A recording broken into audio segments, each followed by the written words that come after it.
con liberalidad. Hoy nuestro corazón está alegre para traer nuestra ofrenda a Dios. Cuando da con liberalidad,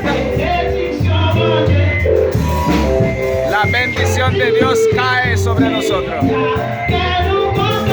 Hoy nuestro corazón está alegre para llevar nuestra ofrenda a Dios. Cuando da con liberalidad, la bendición de Dios nos cubra.